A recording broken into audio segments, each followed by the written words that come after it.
Hi, Andy Wolverton here at Journeys in Darkness and Light with my sixth and final classic movie reading challenge book. And it's not a good one, it's a great one. The Genius of the System, Hollywood Filmmaking in the Studio Era by Thomas Schatz. A student of communication at the University of Texas in Austin, Schatz states in his introduction that the auteur theory doesn't exactly hold true in Hollywood's studio era. Some directors exercised a level of freedom and creative control, but the studio era was largely one of a much larger design and structure. Much of that had to do with the producers and the studio executives as well as the directors. The studio system usually had a very specific division of labor that took on different looks at each of the major studios, limited in this book primarily to Warner Brothers, MGM, Universal, and the work of David O. Selznick, but other studios are certainly mentioned frequently. We start in the early days of film production when things are taking shape, moving into the Irving Thalberg era at MGM and its complex production system.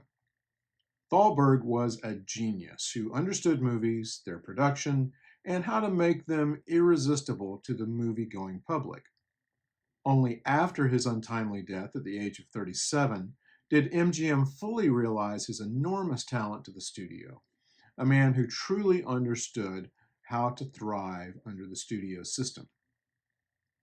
David O. Selznick was an unstoppable force of nature, one of the most driven individuals who ever worked in Hollywood, and one of the most difficult to work for.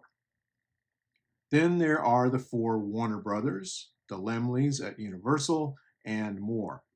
Each studio had its own strengths, but they all operated under the system until things became unmanageable.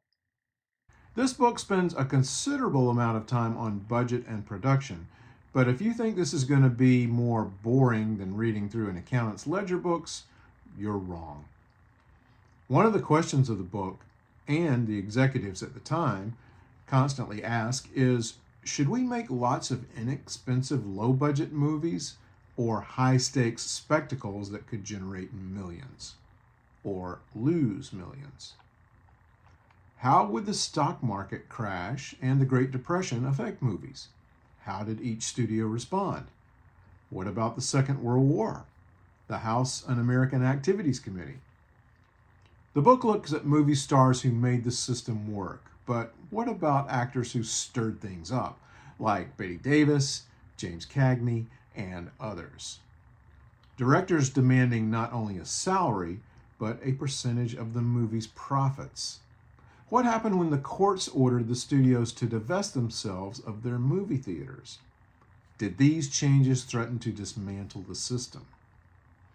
I love big concept books, and the genius of the system is certainly that, taking a broad scope of the subject, frequently zooming in for a closer look, then zooming out again for the big picture. A picture that expands to the new Hollywood of the 70s, and although that's another story, you'll have a good understanding of how we got to the 70s and beyond. The Genius of the System is my favorite classic reading book from this summer and one of the best I've read during the entire year. I hope you'll check it out. Thanks for watching.